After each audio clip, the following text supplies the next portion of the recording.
Hey, good morning, everyone. Welcome back to Morning Musings. My name is Don K. Preston. I'm the president of Preterist Research Institute of Ardmore, Oklahoma, and I've made it to Thursday, and I'm going to make it through Friday, Lord willing. And as you can tell, I've still got a good bit of raspiness and difficulty with my voice, but it is getting better. It's slow. It's way too slow for me. I have to tell you, every single morning of making videos this week, after I have filmed, my voice is just wasted.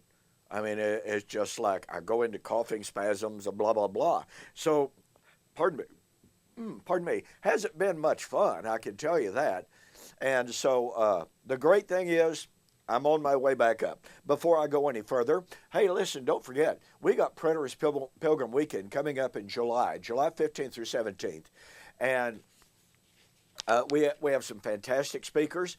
Our theme this year is the book of Revelation as the fulfillment of Old Testament promises resulting in salvation for the nations.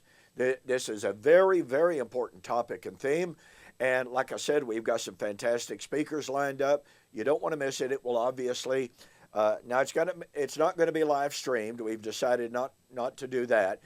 So each of the speakers is filming his presentations, and they're going to be available to you to watch anytime you want to on YouTube, and they'll be on Facebook, of course.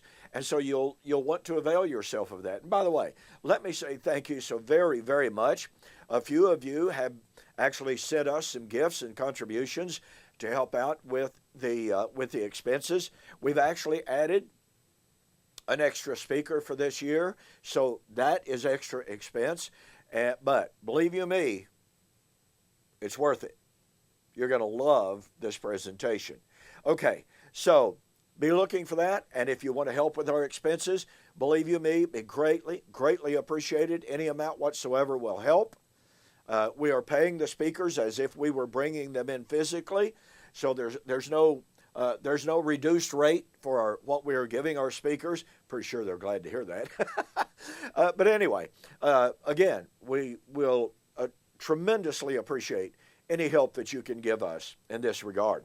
And don't forget, tomorrow we will pick back up with our review and response to Mr. Kyle Pope's book, Thinking About AD 70. We will continue our discussion of how Mr. Pope makes some absolutely incredibly fatal admissions in regard to the Song of Moses. And I'm going to illustrate that further in our video tomorrow. In the meantime, what I'm sharing with you is that in Matthew 25:14 and following, we have the parable of the absent master. A master is getting ready to go into a far country, gathered his servants, gave talents to them, told them to occupy those talents, work with those talents until he returned. After a long time, he returned. Well, we're told that long time must refer to 2,000 years. Now, I don't know where the logic is in that. Where did we get the idea that a long time automatically must mean 2,000 years? I remember as a young man thinking that Christmas was a long time off. And I thought that in May and June and July and August. So to extrapolate and to suggest that because Matthew chapter 25 uses the term a long time, that it must mean 2,000 years is simply illogical. There's no rationale for that. So anyway, I've been sharing with you that this motif of the absent master is critical. It is the return of Christ of Acts 1. It is the second coming of Hebrews 9:28. It is the coming of 1 Thessalonians chapter 4, chapter 5, 1 Corinthians 15. If we determine, therefore, when the return of the absent master was to be, guess what? We have identified the framework of Matthew chapter 25, 14 and following. And if we demonstrate that the return of the absent master was imminent in the first century and was to occur in the first century, we have falsified all futurist eschatologies. And we have proven that Matthew 25 is not a divided discussion, different from the discussion of the fall of Jerusalem in AD 70. So in Revelation chapter 1, I've demonstrated to you that it was the Father who knew the day and the hour of the coming of Christ, the return of the absent Master.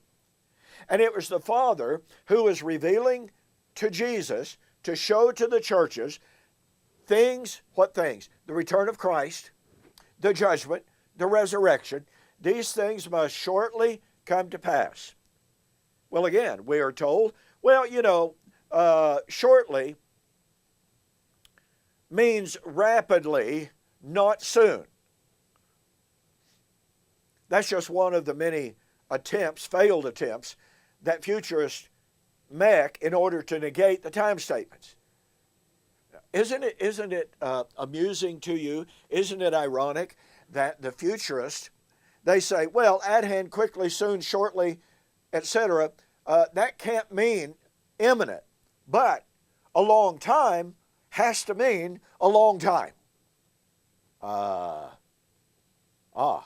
Consistency. Thou art a jewel, so rare, as the old saying goes. So I've been looking at the Greek term of Revelation chapter 1, verse 1, that is translated as shortly come to pass. It is from the Greek term in Taxei. It's only used 7 times in the New Testament. I've shared with you so far Luke chapter 18. I've shared with you Acts chapter 12. So this morning I want to share with you Acts chapter 22 and perhaps Acts chapter 25, verse 4 as well. Paul was converted. He was on his way down to Damascus there to persecute the saints. The Lord appeared to him and told him to go into Damascus, and there it would be told him what he must do. After 3 days of prayer, Ananias, a servant of the Lord, came to him and said, "Why do you tarry? Arise and be baptized, arise and be baptized, calling on the name of the Lord." And so here in Acts chapter 22, we have Paul being told what he has to do to be converted to the Lord. Now he's already turned in his mind, but the Lord is telling him, arise and be baptized and wash away your sins, calling on the name of the Lord. Now in the Greek, the participial form means that by being baptized, he was calling on the name of the Lord. But I digress. Notice now, Paul said, it came to pass that when I was come again to Jerusalem, so there he was in Damascus, he was baptized, but he came back to Jerusalem, and he says, even while I prayed in the temple, I was in a trance, and he appeared unto me, and I saw him saying, now pay very, very careful attention to the language, make haste, get thee quickly out of Jerusalem, for they will not receive your testimony concerning me. Now, I want you to notice, and pay very, very careful attention here. Once again, we are told, at hand, quickly, shortly come to pass. That means rapidly. But what we have here in Acts chapter 22 is the use of 2 words. The Lord said to Paul, make haste. The Greek word is spuzon. It's a cognate of spudo. And it is a word that can denote, that can indicate rapidity. In other words, Paul, don't just stay kneeling on your knees. Don't just stay there praying for however long. Make haste. Spuzon. And get thee quickly, in Taxei, out of Jerusalem, because the man in Jerusalem will not receive your testimony concerning me, your witness concerning me. Okay, so we have here the use of 2 words, and when we combine them, the Lord was telling Paul, Paul, do not delay, get up now, Get up in a hurry, spuzone, and get out of Jerusalem quickly. Now, back to a question similar to what we talked about in Acts chapter 12. Since we are told that in Taxei, shortly come to pass, emphasizes rapidity, and it does not indicate imminence, why do we have a word, spuzone, that indicates, certainly denotes it, certainly includes it? Why do we have a word that indicates rapidity and then turn right around and have a totally different word for shortly, quickly? Now, somebody may say, well, the Lord was just simply emphasizing how rapidly he was supposed to get up. Okay, so that means then, evidently, that we're supposed to believe that the Lord was telling Paul, there he was in the temple, and there are forces hostile to him, forces that want to kill him. And the Lord told him, now look, Paul, I don't really care when you leave Jerusalem. Hey, stay and enjoy the temple, for crying out loud. One of the most magnificent buildings in the ancient world. So, walk around it, enjoy the view, and visit with your former friends, and, just stay in Jerusalem for a vacation, however long you want to stay, Paul.